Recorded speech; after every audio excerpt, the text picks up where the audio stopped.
Welcome back to Tanya in 5. Today we recap letter 30 in book 4 of Tanya, Iggeret HaKodesh. This letter, like many of the letters before it, are an encouragement to the Hasidim in Russia, to the followers of the Alter Rebbe in Russia, to give charity to support those Hasidim who made Aliyah to the land of Israel. Now, in some of the other letters, the Alter Rebbe told us that there are two elements to giving charity. Number one is the total amount, how much charity is being given, the sum total.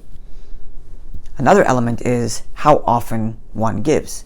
And we've been encouraged in previous letters to take the amount we plan on giving over the year, let's say, and split it up over the weeks and months, and that way exercising the muscle of giving, and each time one gives, one connects to God, and so on and so forth, so that there's a value in giving multiple times, even if the sum total is the same.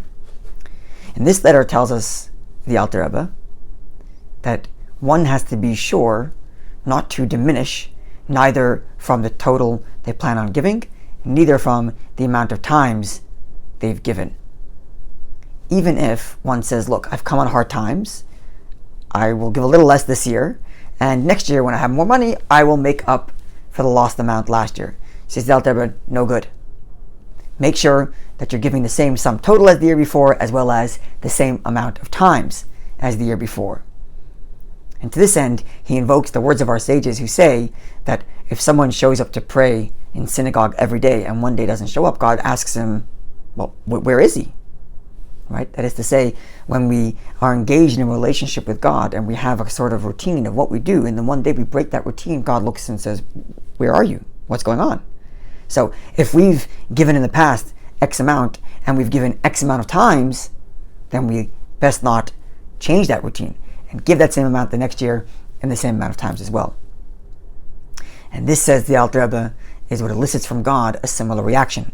God shines his face, his countenance upon us, and blesses us in both great amount as well as many number of times in all the various different details of our life. The takeaway. People often think of charity as, providing for somebody else. And providing for someone else's needs is second to taking care of my own needs. So if I have enough to take care of my own life, I will give some to charity. And if I hit hard times and things are a little bit tighter, then I have to cut out the other person's needs before I cut out my own needs. Says the Alter Rebbe, there's much more to charity. Charity is about your relationship with God.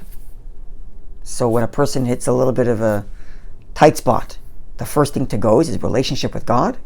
Is that right? Is it right that the first expense to be cut when things are a little bit tighter than usual is charity?